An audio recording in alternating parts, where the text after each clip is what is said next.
وہ ہر بات ان کی کیلکولیٹڈ ہوتی ہے. اسی بات کو آگے لے کے چلتے ہیں فاروقی صاحب. جو بائیڈن کا جو ایڈریس تھا, انوگرل سپیچ تھی ان کی, اور جس میں انہوں نے کہا کہ let us give chance to every one, کہ ہم یونائٹ ہو سکیں دوبارہ سے, اور یہ جو انسیولائزڈ ایک وار شروع ہوئی ہے اس کا خاتمہ ہونا چاہیے. سپیچ کو آپ کیسے دیکھتے ہیں؟ سپیچ دیکھیے بہت اچھی تھی. یہ پریزیڈنٹ کی صرف سپیچ نہیں تھی بلکہ ایک لیڈر کی سپیچ تھی. اس نے ایک ویژن مختلف طریقے سے کنوے کرنے کی کوشش کی دیا ہے. اور بائیڈن کے بارے میں جیسے مطلب یہ ہے کہ واقعتاً ان کی آپ ایک سپیچ ہے آج شاید 30-35 سال پہلے کی ساؤتھ افریقہ کے بارے میں, جس میں وہ نسلی امتیاز کے خلاف تقریر کر رہے ہیں. تو اس بندے کے ایک بندے کے مائنڈ سیٹ کا پتہ چلتا ہے کہ وہ کتنا ایموشنل اس چیز میں ہے, اور وہ کتنا اس سفید فام جو نسلی منافرت جو ہے اور امتیاز اور اس کی جو ایک تعصب جو ہے اس کو وہ کتنا ناپسند کرتا ہے. ایک بندہ سفید فام ہونے کے باوجود کتنا ناپسند کرتا ہے, یہ بہت اچھی بات ہے. اور میں یہ سمجھتا ہوں کہ امریکہ میں جو سب سے بڑا اس وقت مسئلہ ہے وہ یہی ہے, جس چیز نے ڈویژن کی. ڈویژن ایک تو دیکھیے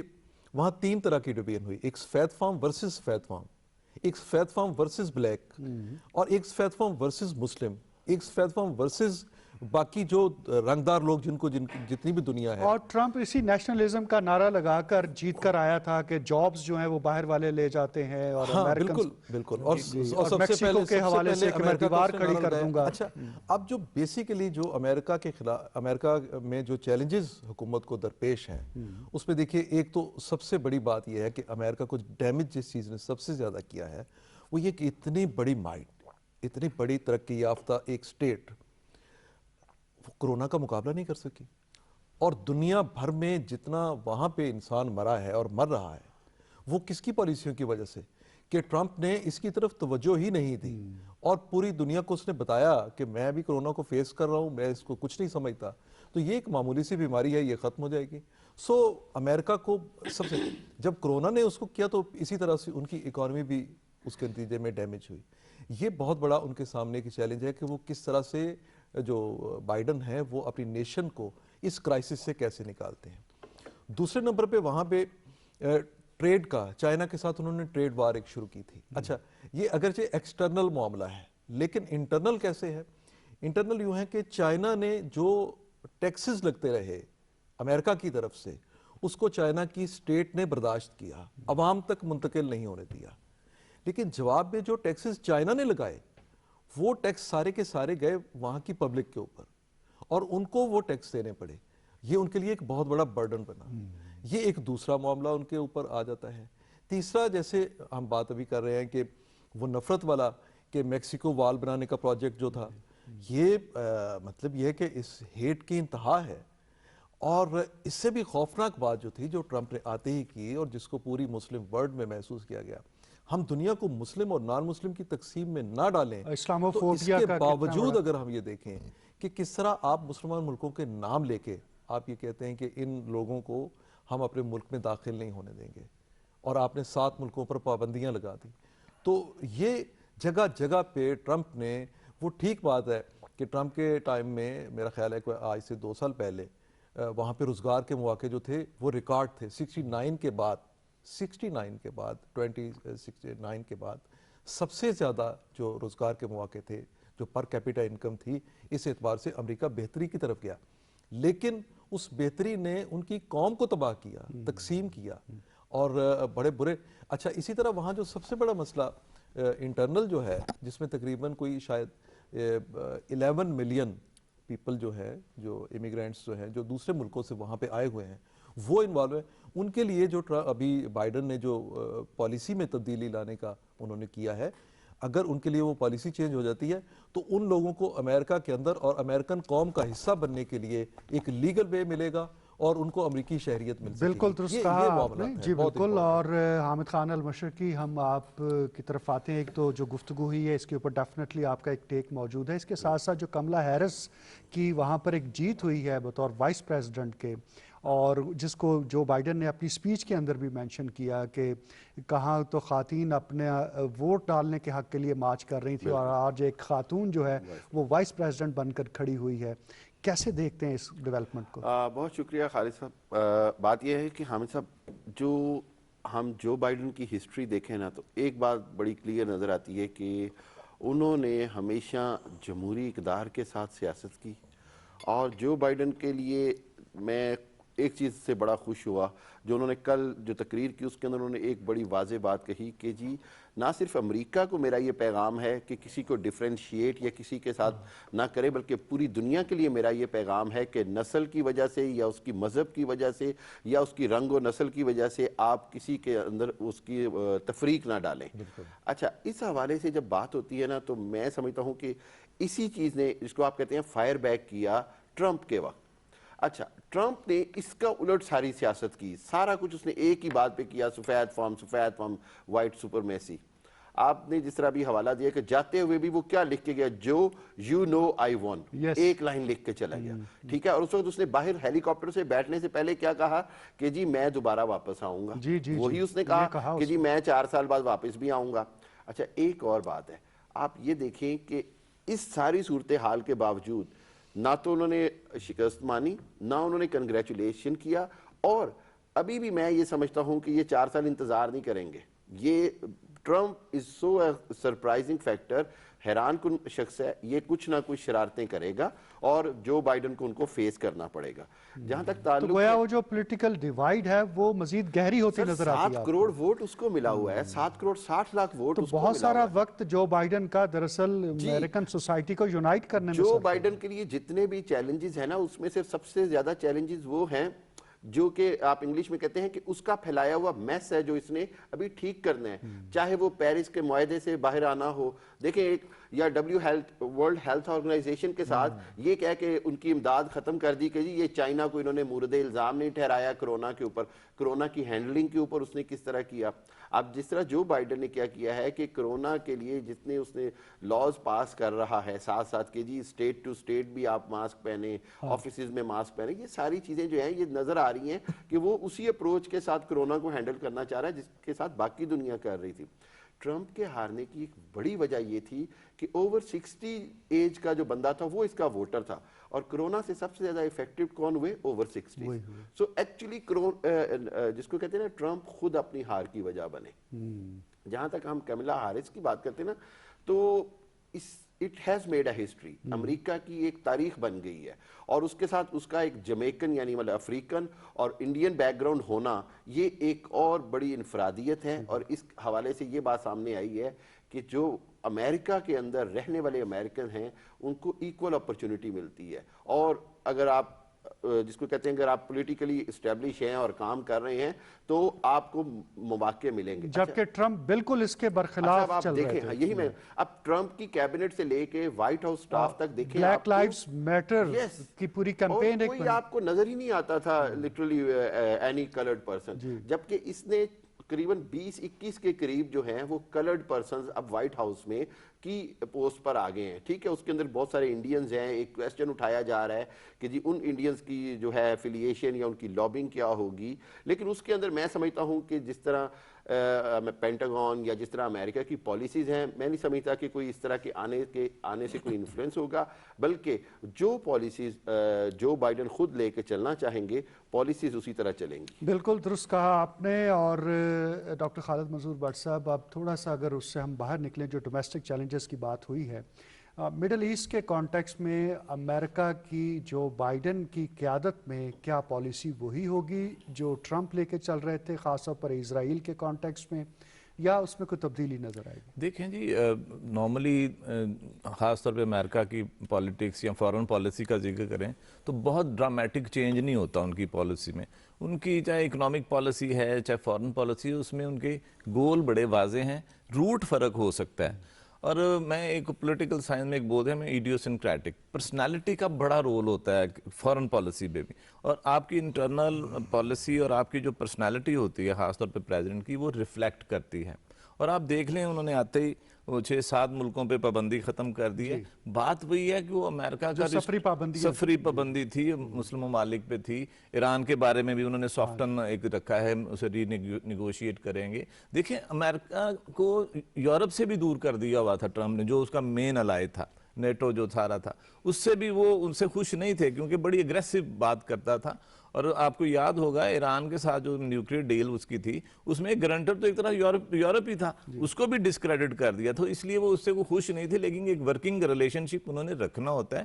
کیونکہ انسٹیٹیوشنز جو ہوتے ہیں وہ انسٹیٹیوشن ٹو انسٹیٹیوشن چلتے ہیں. تو بہرحال ورکنگ ریلیشن شپ تو انہوں نے رکھا, but they were not very happy with Trump.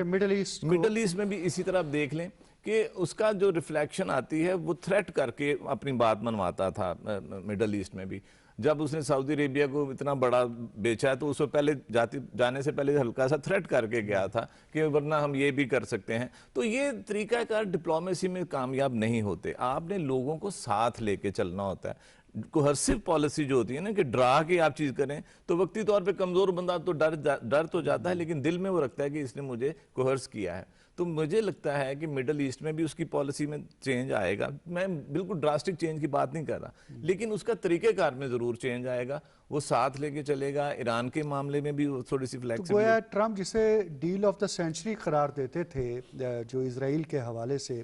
Us context نہیں, یہاں میں تھوڑا سا ڈس ایگری کروں گا. اسرائیل کے حوالے سے ان کی پالیسی کوئی نہیں خاص بدلنی. میں وہی کہہ رہا ہوں کہ ان کے آبجیکٹیو بڑے واضح ہیں. اسرائیل ان کا پرائم آبجیکٹیو ہے کہ اس کو انہوں نے سیفٹی سیکیورٹی ہر چیز دینی ہے. تو وہ خواہ ٹرمپ ہوں یا بائیڈن کوئی بھی ہوں, یہ ہم بڑے ہائی ہوپس لگا لیتے ہیں. آپ اگر دیکھیں ہسٹری اٹھا کے دیکھیں تو زیادہ جو سینکشنز پاکستان پہ لگی ہیں یا رگڑا لگایا ہے وہ ڈیموکریٹ پارٹی اور انہی کے صدر کے دور. تو اس لیے ہمیں بہت ہائی ہوپس نہیں رکھنی چاہیے. ہاں ان کا ایک جو کوہرسو تھا نا پالیسی کے ڈرا کے اور دھمکا کے, وہ چینج ہوگا. اب وہ نیگوسیشن پہ زیادہ چلیں گے, بات چیت کے ذریعے. اور اب دیکھیں نا انہوں نے ہارسیوں کے اوپر بھی تو کہہ دیا کہ ہم ان کو بھی ساتھ لے کے چلیں گے. انہوں نے آؤٹ مطلب ٹیررسٹ ڈکلیئر کر دیا, ان سے بات چیت ہی کوئی نہیں کر رہے. اب وہ بات چیت ادھر بھی شروع ہوگی تو اس لیے کچھ چیزیں ایز اپ ہوں گی. وہ جو ٹینشن والا ماحول تھا نا مڈل ایسٹ میں خاص, وہ تھوڑا سا کم ہوگا. فاروقی صاحب آپ کی کیا ٹیک ہے اسی سوال پر کہ مڈل ایسٹ کے کانٹیکس میں بائیڈن کی اپروچ کیا وہی ہوگی جو پہلے کی تھی یا فرق ہوگا؟ نہیں دیکھیے, اس میں بڑا مشکل ہمیں حالات کا سامنا جو ہے نا مستقبل میں بھی کرنا پڑے گا. اسرائیل کے حوالے سے تو ان کی پالیسی میں سب سے بڑا سگنل یہ ہے کہ انہوں نے اپنا جو امبیسی ٹرمپ نے شفٹ کی تھی بیت المقدس کے اندر تو وہ وہیں پہ رکھیں گے. اس کو انہوں نے واپس کرنے سے انکار کر دیا ہے نا کہ وہ چینج نہیں کریں گے. واضح انہوں نے کر دیا وہ وہیں پہ. یہ بڑا سمبولک ہے, یہ بڑی امپورٹنٹ بات جو اس میں ہے. اچھا, دوسری بات یہ ہے کہ جو خارجہ پالیسی امریکہ نے اب غیر روایتی اختیار کی تھی وہ تھی تھریٹ کرنے کی. آپ صرف ٹرمپ کی مثال نہیں, ٹرمپ کی پوری ٹیم اور اس میں پومپیو ایک بدترین شکل تھی جو وزارت خارجہ میں, مائک پومپیو وزیر خارجہ جو ان کے تھے, اور پومپیو نے بھی وہی سٹائل اپنایا کیونکہ یہ پومپیو ایک خفیہ ایجنسی کے ان کے سی آئی کے پہلے ہیڈ تھے, اور جو موساد کا جو وہاں پہ جو ہیڈ ہے اسرائیل میں, یہ دونوں ایک ہی وقت میں ایک ہی طرح سے کام کرتے رہے ہیں. وہ اسرائیل کی پالیسی جو ہے ایران کے بارے میں ہو یا اسرائیل کی پالیسی اپنے نیبرز کے بارے میں یا فلسطینیوں کے بارے میں ہو, وہ جس پالیسی کو موساد نے ڈکٹیٹ کیا اسی پالیسی کو پومپیو نے بائی کیا, اور جس پالیسی کو پومپیو نے بائی کیا وہی امریکہ کی پالیسی بن گئی مڈل ایسٹ کے بارے میں. اور پھر جو داماد اس کے تھے ٹرمپ کے, وہ ایک سو کارڈ ایک بہت بڑا سفارتکار بن کے وہاں پہ پہنچ گیا اور اس نے اپنی مرضی کے فیصلے ان ملکوں سے کروائے. جہاں اس کا پریشر تھا وہاں اس نے وہ فیصلے کروا لیے. اچھا, اب امریکہ میں جیو لابی جو ہے وہ بہت سٹرونگ ہے. اب ہم یہ نہیں کہہ سکتے کہ وہ جو فیصلے ہوئے ہیں اب تک جو ہو چکے ہیں وہ فیصلے ریورس میں چلے جائیں گے, کیونکہ اب یہ بلکہ بائیڈن اس کو اپنے لیے یہاں پہ کچھ آسانی سمجھیں گے کہ وہ فیصلے انہیں نہیں کرنے پڑیں گے, بلکہ وہ کہیں گے کہ ٹرمپ پہلے یہ فیصلے کر کے جا چکا ہے, اسی پہ بلڈ اپ کریں گے. یہ ان کو ایک بائیڈن کو یہ فائدہ ہوگا, ایڈوانٹیج یہ مل گیا. اب ان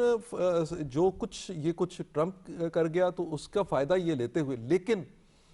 میرا یہ خیال ہے کہ آپ دیکھیے کہ جو ایک یاسر عرفات کا جو معاہدہ تھا کلنٹن دور میں جو ہونا تھا مڈل ایسٹ کا جو پیس پروسیس جب انہوں نے آگے بڑھایا تھا, تو جب ان کا اسرائیلی وزیراعظم بعد میں مرڈر بھی ہو گیا, تو یاسر جو کلنٹن کا دور تھا وہ یا پھر اوباما کا دور, اس دونوں ادوار میں ایک تھوڑا سا ایک ایسا ایک بیلنس نظر آتا تھا جس میں ٹلٹ تو ان کا اگرچہ اسرائیل کی طرف رہتا تھا, لیکن ایک برداشت یہ تھی کہ نہیں بھی ان کو بھی کوئی نہ کوئی رائٹ ملنا چاہیے. ٹو اسٹیٹ تھیوری کا جو سب سے بڑا جو مطلب زور رہا وہ ان ادوار میں رہا, لیکن اب وہ ٹرمپ نے آ کے تو دیکھیں ٹو اسٹیٹ تھیوری کو بالکل اڑا کے رکھ دیا. تو یہاں جو فنڈامنٹل رائٹس, ہیومن رائٹس کی جو ان کے ایٹریبیوٹس دیے جاتے ہیں بائیڈن صاحب کو، ان کا کوئی رول نہیں آپ دیکھیں گے؟ نہیں دیکھیے اس کا رول آئے گا، میں یہی پہ یہ توقع رکھتا ہوں کہ کیونکہ ایک تو یہ ہے کہ بائیڈن کا ایک پولیٹیکل کیریئر ہے، اس پولیٹیکل کیریئر میں اس بندے نے پوری ورلڈ کو اس کو اینالائز کیا ہے، اس نے پوری ورلڈ کو دیکھا ہے، سب کانٹیننٹ کو اس نے دیکھا ہے، مڈل ایسٹ کو اس نے دیکھا ہے، وہاں پہ جو مشکلات ہیں، جو پرابلمز ہیں، ان کو انہوں نے دیکھا ہے۔ اور اس میں بڑی امپورٹنٹ یہ جو میں سمجھتا ہوں وہ یہ چیز ہے کہ میں اس کو تھوڑا سا صرف مکمل یہ کر دوں کہ کیونکہ مڈل ایسٹ کے معاملات جو ہے ایران سے جڑے ہوئے ہیں، ہاں جی، اگر ایران کے ساتھ اگرچہ فوری طور پہ وہ واپس نہیں جا رہے نیوکلیر ڈیل میں، جو ابھی فوری اشارہ ملا ہے وہ واپس نہیں جا رہے جیسا کہ وہ اپنی سپیچز میں کہتے تھے، کیونکہ انہوں نے کہا کہ ایران یورینیم کی افزودگی میں آگے چلا گیا، یورپی یونین نے بھی تھوڑی سی ایران کی مخالفت کر دی ہے، تو شاید اتنی تیزی سے وہ اپنے ادھر ایران کی طرف نہ جائیں۔ لیکن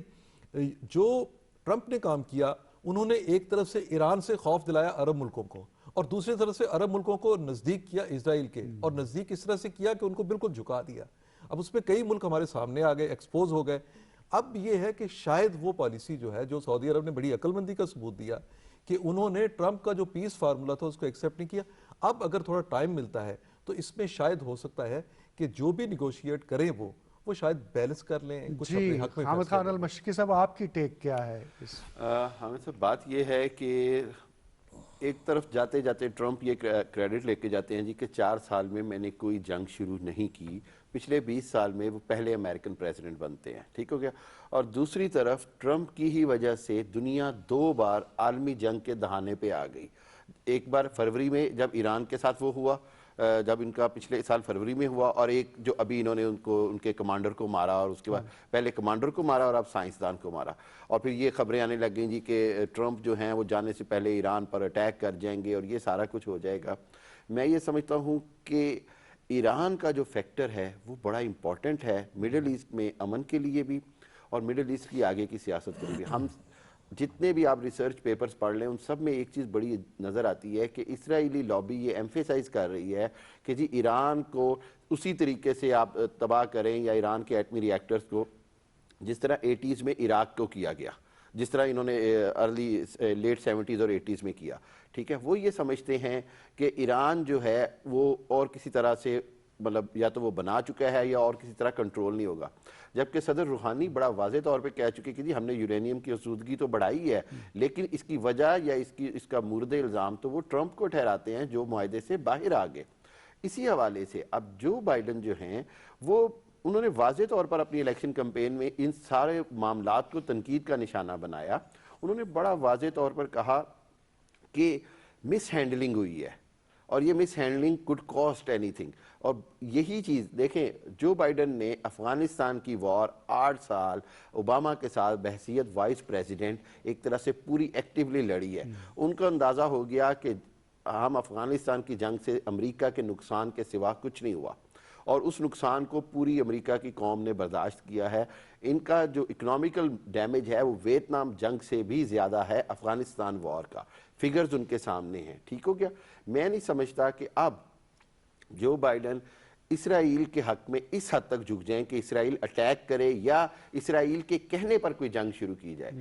اور میں یہ سمجھتا ہوں کہ ہم جس طرح کہتے ہیں کہ اسرائیل کے حوالے سے امریکہ کی پالیسی چینج نہیں ہوگی، لیکن وہ جو اس کو آپ کہتے ہیں ایک دم سپیڈ پکڑ لی تھی یہاں یہ بتائیں کہ جس طرح کا پریشر ایگزرٹ ٹرمپ کے دور میں دیکھا گیا، اور جس کا حوالہ بھی وزیر اعظم عمران خان نے بھی دیا اور باقی جگہوں سے بھی، کیا اس کی کنٹینیوٹی دیکھتے ہیں آپ؟ نہیں، میرا خیال ہے کم ہوگا، وہ نہیں ہوگا۔ اس کی وجہ یہ دیکھیے، اور جو کوئرسو میئرز جو یہ کہتے ہیں، اور میں سمجھتا ہوں کہ سعودی عرب نے یہی عقل بندی کی کہ انہوں نے وہ کسی نہ کسی طرح ٹائم گین کر کے دنوں کے دن گن کے جیسے ہوتا ہے نا کہ یار یہ ٹرمپ جائے تو ہم اس پریشر سے نکل آئیں گے، اور اسی وجہ سے آپ دیکھیے اگر کیونکہ ٹرمپ کی پوری کوشش تھی کہ سعودی عرب بھی ایکسیپٹ کر لے، ڈپلومیٹک ریلیشنز میں چلا جائے، لیکن یہ کہ جہاں باقی ملک گئے وہاں سعودی عرب کے نہ جانے سے اب تھوڑا سا ایز آف پریشر ہوگا باقی مسلم ممالک کے اوپر بھی۔ اور اسی حوالے سے آئندہ آنے والے سالوں میں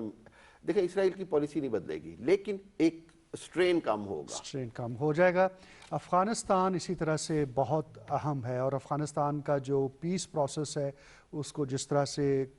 چلایا گیا ٹرمپ کے through out the period, Doha کے مذاکرات بھی ہوئے، پھر وہاں سے ٹروپس بھی گئے اور اب لگ بھگ 2500 کے قریب وہاں پر امریکن ٹروپس موجود ہیں، اور طالبان کہتے ہیں کہ اب جو کابل گورنمنٹ ہے وہ بھی ان کے قیدیوں کو ریلیز کرنا شروع کرے، اور وہ بھی دیکھ رہے ہیں کہ کس طرح سے آگے چلیں گے۔ تو افغان پیس پروسیس کے کانٹیکس میں آپ کو نئی امریکی انتظامیہ کی کیا اپروچ نظر آتی ہے؟ میرا خیال ہے اگر کوئی آپ اے گریڈ کسی چیز میں دیں گے نا ٹرمپ کو، تو افغان جو ایشو تھا نا، اس نے پیس پروسیس شروع کیا، حالانکہ بہت سی مخالفت تھی اس کی، لیکن اس نے سکسیسفلی مینیج کیا، اور ڈومیسٹک پریشر بھی تھا۔ میں وہی کہہ رہا ہوں کہ حالانکہ اس پہ، لیکن وہ ہے نا، وہ غیر روایتی سیاستدان ہے، اس کا کوئی سٹیک نہیں ہوتا اس طرح کا، تو اس نے افغان ایشو پہ، چاہے دیکھیں نا اس کی اسٹیبلشمنٹ شاید اس کے حق میں نہ ہو، لیکن اس نے وہ کام کر دکھایا کہ اپنے ٹروپس بھی وڈرا کر لیے، پیس پروسیس میں شامل کر لیا، طالبان کو ایک طرح سے ریکگنائز کر لیا، تو یہ ایک بہت بڑا پلس پوائنٹ ہے ٹرمپ کا، اس کا اگر سارا ہم سینیریو کو دیکھیں تو۔ لیکن افغانستان کی اب صورتحال بدل چکی ہے، اب وہ نئی انتظامیہ بھی اس کو ریورس نہیں کر سکتی، کیونکہ صرف اب امریکہ اور افغانستان سٹیک ہولڈر نہیں ہے، یا پاکستان سٹیک ہولڈر نہیں ہے، اب افغانستان میں چائنا بھی ایک بہت بڑا سٹیک ہولڈر ہے، اور ہمیں یہ بات، بلکہ افغان پیس پروسیس، میں وہی کہہ رہا ہوں کہ ہمیں یہ بات مد نظر رکھنی چاہیے کہ یہ پیس پروسیس والا جو سارا گفتگو تھی، اس کو مطلب خاموشی کے ساتھ چائنا نے بہت بڑا فیسیلیٹیٹ کیا ہے اور طالبان کو انگیج کیا ہے، تو مجھے لگتا ہے کہ اب امریکن جو پالیسی بنے گی افغانستان کے بارے میں بھی اور ایران کے بارے میں، وہ ہوگی انہیں انگیج کرنا ہے، ان سے کنفرنٹیشن یا لڑائی نہیں کرنی، کیونکہ لڑائی کا سب کو پتہ ہے کہ فائدہ نہیں ہوا، 20 سال انہوں نے لڑائی لڑ کے دیکھ لی ہے، کچھ نہیں نکلا وہاں سے، اور نہ ہی ان کا اسٹیبلش ہو پایا ہے اس طرح۔ تو اس لیے میرا خیال ہے کہ بائیڈن جس طرح انہوں نے ایک پلیٹ فارم بنا دیا ہے ٹرمپ نے کہ پیس پروسیس شروع ہو گیا، اس لیے اب اس کو ڈسکریڈٹ بھی نہیں جائے گا، اگر اب وہ پیس پروسیس کو آگے بھی بڑھائے گا اور تھوڑی سی اور لچک بھی دکھائے گا تو اس پہ اس طرح کا کرٹیسزم نہیں آیا، کیونکہ وہ یو ٹرن نہیں ہے پالیسی کا۔ یہ وہی بات ہے جو فاروقی صاحب کہہ رہے تھے کہ اسرائیل کے اوپر جو پالیسی وہ رکھی ہے، جو اس نے پلیٹ فارم بنا دیا، اب اس کے اوپر بلڈ اپ کرنا انہوں نے، اسی طرح افغانستان کا بھی جو اس نے پلیٹ فارم لے کر دیا ہے نا، اب اس پہ بلڈ اپ کرنا ہے، اور بلڈ اپ کیا ہوتا ہے کہ you engage the stake holder, اور اب دیکھیں نا جس طرح میں نے کہا ایک اسٹیک ہولڈر بڑا ایک نیا انٹری ہوگی، بڑا اہم اسٹیک ہولڈر چائنا، اب اس کو بھی آپ اوور لک نہیں کر سکتے، آپ کو ایران کے معاملے دیکھیں،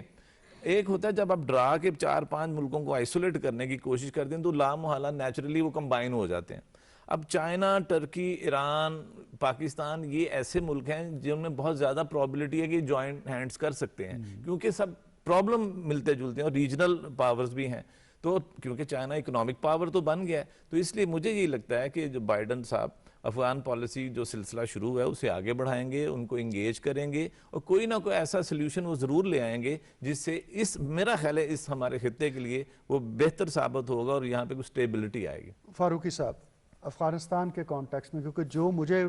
خالد منظور بٹ صاحب کی گفتگو سے سمجھ آیا ہے کہ جو بائیڈن کا بہت سارا وقت تو اندرونی مسائل کو حل کرنے میں ہی لگے گا، اور وہ چاہیں گے بھی یہی، کیونکہ باہر کی پالیسیاں تو وہی رہیں گی جو ٹرمپ دور میں تھی۔ نہیں، کوئی امریکن پریزیڈنٹ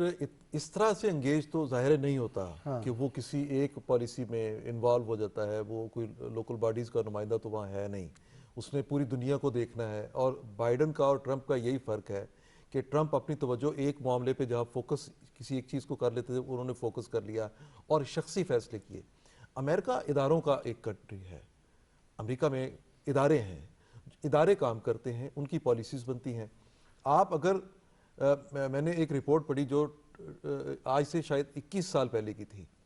99 کی رپورٹ تھی وہ، اس میں امریکن کانگریس کی پوری ایک کوئی 40 پیجز کی رپورٹ ہے، اس میں جو کچھ انہوں نے سی پیک پروجیکٹ کے بارے میں، اس ریجن کے بارے میں جو ان کی پالیسیز تھیں جو آج ہیں، یہ تب کی بات ہے جب انہوں نے اس کے بارے میں یہ تیار کر لیتے کہ ہم نے یہ کیا مستقبل میں ہم نے کیا کرنا ہے۔ تو یہ بات ٹھیک ہے کہ اب جب ٹرمپ نے، اور امریکہ میں یہ پاپولر ایک مطالبہ بھی رہا ہے ہمیشہ سے امریکی رائے کا کہ اپنے فوجیوں کو نہ مروایا جائے، اور فوجی اپنے وہ بچانا چاہتے ہیں، تو ٹرمپ نے یہ اپنی پبلک کو خوش کرنے کے لیے یہ کام کیا تھا کہ انہوں نے دنیا کے مختلف ملکوں سے اپنی فوجی جو ہیں ان کو واپس بلایا اور ان کو لے گئے۔ عراق سے دیکھیں نا کتنی بڑی تعداد میں فوجی انہوں نے واپس لی، اسی طرح افغانستان سے فوج ان کی واپس گئی۔ اب جو فوج افغانستان میں باقی ہے، اس کو جلد بازی میں نہ تو پاکستان چاہتا ہے بلایا جائے، نہ چائنا چاہے گا بلایا جائے، نہ افغانستان کی انتظامیہ چاہے گی کہ وہاں سے بلایا جائے، یہ کسی کے فیور میں نہیں ہوگا کہ فوری طور پہ فوجی انخلا ہو۔ ٹرمپ سے یہ توقع تھی کہ وہ الیکشن سے پہلے اپنے باقی دستے بھی واپس بلا لیتے. نتیجہ اس کا یہ ہے کہ افغانستان ایک خانہ جنگی کا شکار ہو سکتا تھا اور ہو سکتا ہے اگر ایسے حالات ہوتے ہیں. اس میں ٹرمپ اپنی عقل کے مطابق وائز ڈیسیژن کیا لیتے ہیں, وہ میرے خیال کے مطابق تحمل کی اور ایک رکنے کی پالیسی ہوگی. اس میں پاکستان کو بنیادی طور پہ پاکستان کو ضرورت ہے کہ وہ امریکن انتظامیہ کے ساتھ انگیج ہو اور ان کو بتائے کہ اگر آپ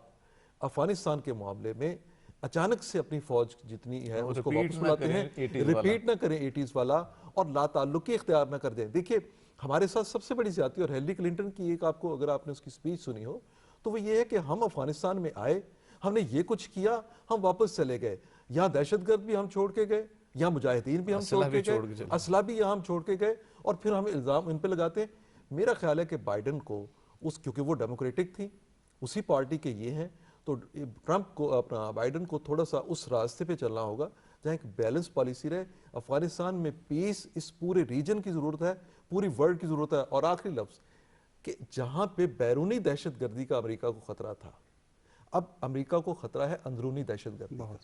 اس سے بچنے کی ان کو ضرورت ہے. صحیح. تو اگر وہ بیلنس انشور نہیں کر پاتے بائیڈن, تو افغانستان کے اندر کوئی سیاسی خلفشار اور دوبارہ سے جو مسائل اس میں اضافہ ہوتا نظر آتا ہے آپ کو؟ جی حامد صاحب, دیکھیے بات یہ ہے کہ ڈسپائٹ اس ساری چیزوں کے امریکہ کے 20 سال رہنے کے باوجود آج 70% سے زیادہ جو افغانستان ہے وہ طالبان کے زیر کنٹرول ہے. جی ٹھیک. اس حقیقت اور سے ہم کابل سے باہر,